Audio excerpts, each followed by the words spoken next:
Bismillahirrahmanirrahim. InsyaAllah pada hari ini kami akan berbicara tentang fiqh COVID-19, iaitu isu semasa berkaitan dengan solat.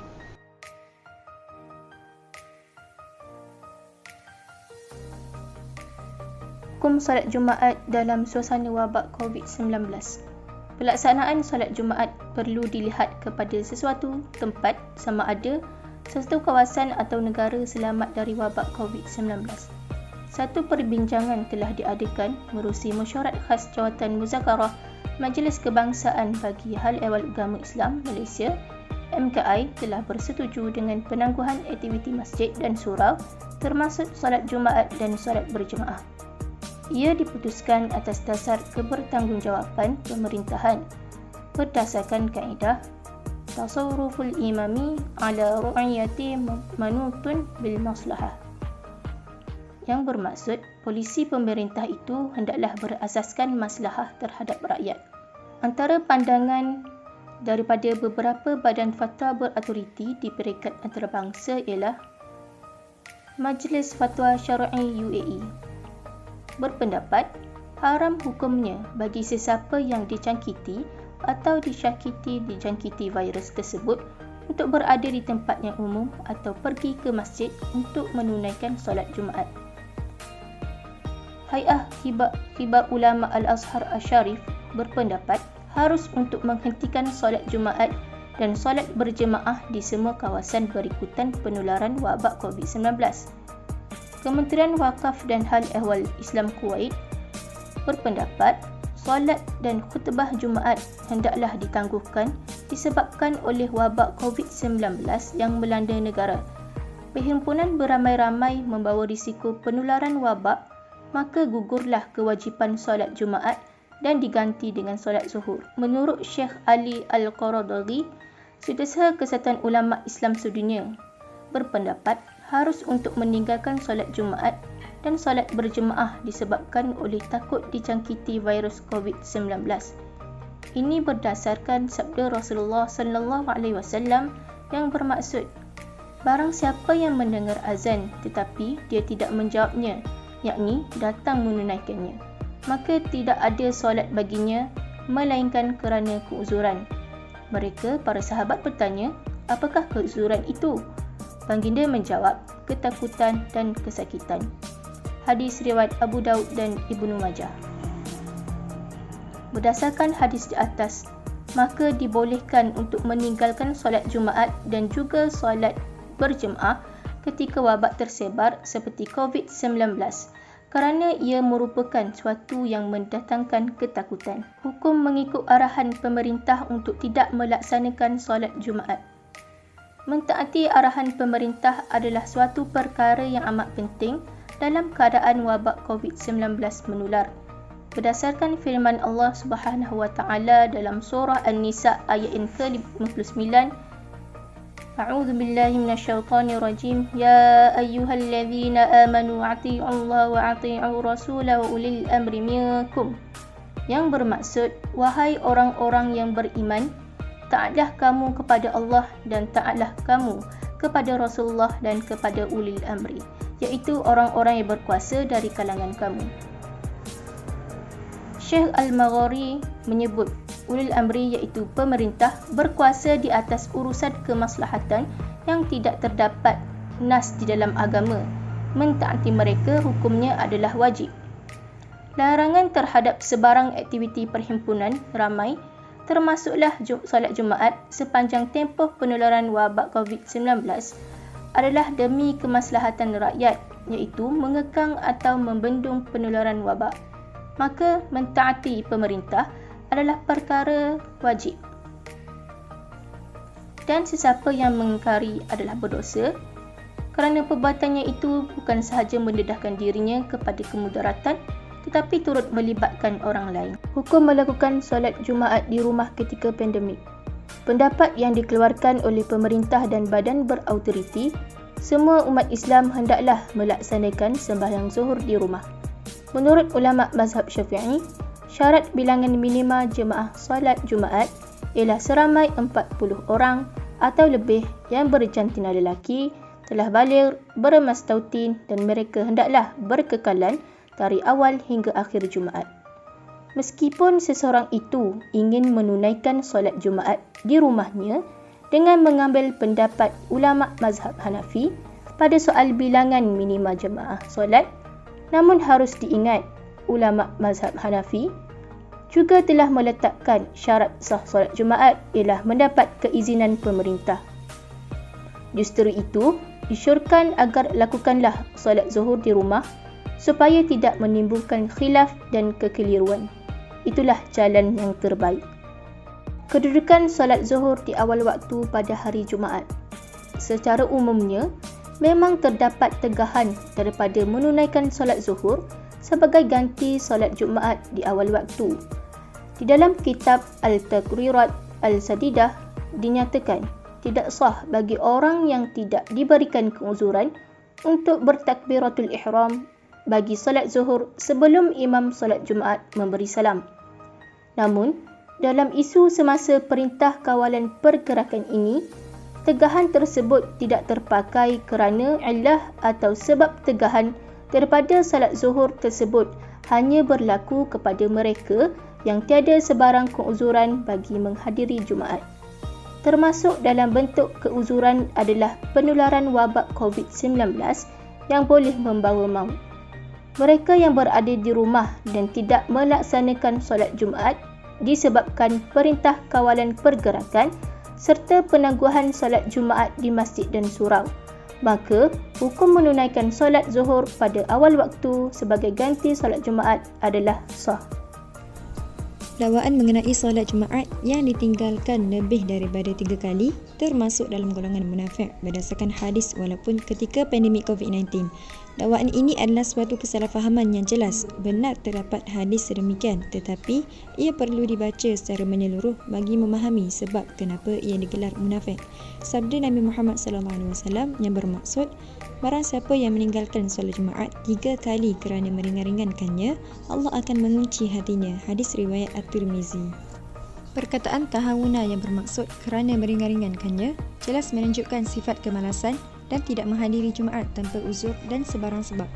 Syekh Mullah Ali Al-Qari menjelaskan bahawa ia bermaksud meninggalkannya kerana mengambil mudah. Manakala Al-Aini pula menyebut arti perkataan tahawunan biha adalah meninggalkannya disebabkan sikap malas dan culas dalam melaksanakannya. Maksud hadis ini adalah meninggalkan dengan sengaja tanpa darurat atau sebarang usul syar'i. Sedangkan isu yang melanda ini iaitu COVID-19 juga termasuk dalam bab keuzuran. Dalam sebuah hadis yang diriwayatkan daripada Ibnu Abbas radhiyallahu anhuma bahawa Nabi Muhammad sallallahu alaihi wasallam bersabda, "Man sami'a nida afalam yujibhu fala salata lahu illa min udhrin." Qalu ya Rasulullah, wa mal udhru? Qala khaufun aw maradun. Yang bermaksud, barang siapa yang mendengar azan tetapi dia tidak menjawabnya, yakni datang menunaikannya, maka tidak ada solat baginya melainkan kerana uzur. Mereka yakni para sahabat bertanya, apakah keuzuran itu? Baginda menjawab, ketakutan dan sakit. Hadis riwayat Abu Daud dan Ibnu Majah. Perkataan al-marad adalah penyakit bagi individu dan untuk maslahat perseorangan. Akan tetapi, dalam isu COVID-19 ini, ia adalah satu wabak penyakit berjangkit. Justeru, ia lebih bersifat maslahah ammah, yakni kemaslahatan umum yang kita disuruh untuk kuarantin dan duduk di rumah. Maka, ia perlu lebih lagi diutamakan. Maka kami katakan golongan yang dicap sebagai munafik itu adalah mereka yang meninggalkan 3 kali Jumaat dengan sengaja tanpa sebarang keuzuran. Sedangkan situasi yang berlaku sekarang adalah umat Islam sedang berada dalam keadaan darurat kesihatan disebabkan penularan wabak penyakit berjangkit yakni COVID-19. Hukum solat berjemaah dengan dijarakkan 1 meter antara satu jemaah dengan jemaah yang lain.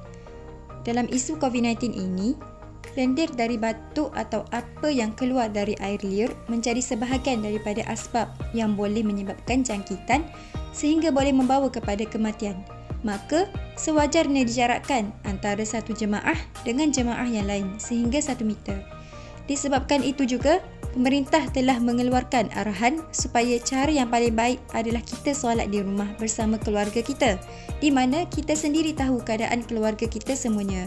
Inilah semangat yang sebenar dalam isu Perintah Kawalan Pergerakan iaitu PKP, di mana kita menyebut supaya dilakukan solat di rumah kediaman masing-masing. Hukum melaksanakan qunut nazilah dalam menghadapi wabak COVID-19. Kunut nazilah ini dilakukan apabila berlakunya bala atau ancaman. Nabi Muhammad SAW pernah melaksanakan kunut nazilah selama sebulan dalam peristiwa Ri'lin dan Zakwan, seperti mana dalam hadis yang masyhur. Para ulama menyatakan bahawa kunut nazilah turut dibolehkan apabila berlakunya penyakit, wabak atau bencana ke atas umat Islam. Imam An-Nawawi berkata, disyariatkan kunut dalam kesemua solat fardu disebabkan nazilah, yakni kejadian tertentu yang berlaku dan bukanlah ia dibaca secara mutlak, yakni tanpa sebarang sebab. Oleh itu, dalam musibah yang begitu besar seumpama ini, maka sudah tentu membaca kunut nazilah tidaklah menjadi kesalahan, bahkan dibolehkan. Namun, disebabkan kekangan di mana pelaksanaan solat mesti dilaksanakan di rumah masing-masing, maka lakukanlah kunut nazilah di rumah masing-masing. Terdapat beberapa cara dalam melaksanakan kunut nazilah, antaranya membaca kunut nazilah di waktu solat, ataupun membaca kunut nazilah di waktu subuh dan maghrib, atau membaca kunut nazilah di setiap waktu solat. Solat dengan memakai pelitup muka. Solat dengan memakai pelitup muka pada asalnya tanpa sebarang sebab adalah makruh, seperti di dalam sebuah hadis yang bermaksud Rasulullah SAW melarang meleretkan pakaian di dalam solat, serta melarang seseorang lelaki itu menutup mulutnya di dalam solat. Hadis riwayat Abu Dawud. Di dalam kitab Al-Khatib Asy-Syirbini menyatakan bahawa dimakruhkan bagi seorang lelaki solat dalam keadaan menutup mulut. Antara sebab tegahan ini adalah kerana ia boleh menghalang kesempurnaan bacaan dalam solat, serta menghalang kesempurnaan dalam sujud. Sekiranya wujud hajat atau keperluan, maka hukum menutup mulut ketika solat adalah harus. Hukum solat dengan memakai face mask adalah diharuskan disebabkan hajat dan keperluan, iaitu bagi mengekang penyebaran wabak daripada menular. Hal ini kerana dengan memakai face mask, ia dapat menghalang air liur, kahak dan hingus si pemakai dari tersebar ke udara ketika batuk atau bersin, lalu mengelakkan daripada terjangkit kepada orang lain. Seterusnya, isu berkaitan hukum menggunakan hand sanitizer, iaitu bahan pencuci tangan ketika menunaikan solat. Hukum berkaitan dengan alkohol ini telah dibincangkan dalam Muzakarah Jawatankuasa Fatwa Majlis Kebangsaan bagi Hal Ehwal Ugama Islam Malaysia kali ke-7. Keputusan Muzakarah antara lain menyebut bahawa ubat-ubatan dan pewangi yang ada kandungan alkohol adalah harus dan dimaafkan. Fatwa Mufti Kerajaan Negara Brunei turut menyebut bahawa barangan kosmetik yang mengandungi alkohol yang dihasilkan melalui sintetik atau tiruan daripada campuran bahan kimia adalah harus menggunakannya kerana ia bukan najis. Dengan ini juga sah sembahyang seseorang yang memakai baju yang telah disembur dengan minyak wangi yang mengandungi alkohol yang dihasilkan melalui sintetik atau tiruan daripada campuran bahan kimia kerana ia bukan najis. Penggunaan hand sanitizer, iaitu pencuci tangan yang mengandungi alkohol semasa melakukan ibadah solat adalah dibolehkan dan ia tidak dikira sebagai najis. Orang yang menggunakannya kemudian solat tanpa membasuhnya tidaklah dikira sebagaimana pungut najis. Turut dibincangkan ialah tentang tata cara mengangkat hadas bagi mereka yang masih dalam proses pemeriksaan kesihatan, iaitu Patient Under Investigation (PUI) bagi mengelakkan risiko penyebaran virus. Allah telah berfirman di dalam surah Al-Ma'idah ayat ke-6 yang bermaksud, dan jika kamu sakit tidak boleh kena air, atau dalam pelayaran, atau salah seorang dari kamu datang dari tempat buang air, atau kamu sentuh perempuan sedang kamu tidak mendapat air untuk berwuduk dan mandi, maka hendaklah kamu bertayamum dengan tanah, iaitu debu yang bersih, iaitu sapulah muka kamu dan kedua belah tangan kamu dengan tanah, iaitu debu tersebut. Garis panduan berikut khusus bagi pesakit COVID-19 dan Patient Under Investigation (PUI) dalam melaksanakan ibadah bersuci. Ia boleh dibahagikan mengikut dua situasi berikut. Situasi yang pertama, bagi pesakit COVID-19 yang telah disediakan bilik khusus yang tidak dikongsi dan terdedah kepada orang ramai, serta mempunyai bilik air yang khusus, maka mereka boleh menggunakan air untuk berwuduk dan mengangkat hadas besar seperti biasa, tertakluk kepada nasihat pakar perubatan. Bagi situasi yang kedua, bagi PUI yang ditempatkan di kemah khas atau tempat terbuka dan terdedah kepada orang ramai, maka mereka hendaklah melakukan tayamum bagi mengelakkan risiko penyebaran virus ini. Kemudian, isu tentang cara berwuduk bagi pesakit COVID-19 yang tidak mampu untuk ke tempat wuduk seperti pesakit yang memerlukan bantuan pernafasan sepanjang masa. Bagi mereka, sekiranya cukup syarat-syarat sah berwuduk, maka wuduk dengan menggunakan spray air adalah sah dengan syarat pesakit tersebut berada dalam bilik kuarantin yang dikhaskan untuknya. Syekh Dr. Muhammad Al-Zuhaili dalam menjelaskan syarat-syarat ini turut menyatakan antaranya, yang pertama, hendaklah menggunakan air yang suci ketika berwuduk dan disyaratkan untuk mengetahui bahawa air yang digunakan itu adalah air mutlak walaupun secara zon, iaitu sangkaan. Yang kedua, tidak terdapat perkara yang menghalang, iaitu perkara yang menghalang air daripada terkena anggota wuduk. Yang ketiga adalah mengalirkan air pada anggota yang dibasuh, dan yang keempat adalah menghilangkan kekotoran dan najis pada anggota wuduk. Isu semasa berkaitan solat yang terakhir yang akan dibincangkan iaitu tentang solat jamak bagi petugas dan doktor yang mengendalikan pesakit COVID-19 menggunakan sut baju khas dan juga mereka yang tidak cukup masa untuk solat. Antaranya ada dalam bab yang kita sebut darurat yang memungkinkan seseorang itu jamak solat. Dalam sebuah hadis daripada Ibnu Abbas radhiyallahu anhuma, Nabi Muhammad SAW pernah solat tanpa sebarang sebab kegawatan atau perasaan takut dan tanpa sebab hujan. Ibnu Abbas radhiyallahu anhuma berkata, yang membawa maksud Rasulullah SAW menjamakkan di antara solat zuhur dengan solat asar dan di antara solat maghrib dengan isyak di Madinah tanpa ada kegawatan dan bukan kerana hujan. Lalu ditanya kepada Ibnu Abbas, apa tujuan Nabi buat sedemikian rupa? Ibnu Abbas berkata, baginda tidak ingin menyusahkan umatnya. Hadis riwayat At-Tirmizi dan An-Nasai. Syekh Abdul Rahman Al-Mubarak Furi menyebut, sesiapa yang ada keuzuran maka diharuskan untuk dia menjamakkan solat. Adapun bagi mereka yang ada keuzuran akan tetapi tidak mahu menjamakkan solat sehingga meninggalkan solat, maka dia berdosa tanpa syak lagi. Imam An-Nawawi menukilkan pandangan sebahagian ulama mazhab Asy-Syafi'i seperti Al-Qadhi Husain, Abu Sulaiman Al-Khattabi, Ar-Ruyani, Abu Qasim Ar-Rafi'i dan lain-lain. Mereka menyatakan bahawa harus untuk menjamakkan solat kerana keadaan yang gawat, ketakutan dan sakit. Kemudian, solat ini boleh dilakukan sama ada secara taqdim dan takhir. Keluasan ini diberikan adalah kerana ingin memberikan keringanan kepada mereka yang terlibat atau ditimpa sebab-sebab tersebut. Bahkan, keadaan seperti gawat dan takut adalah lebih utama daripada hujan.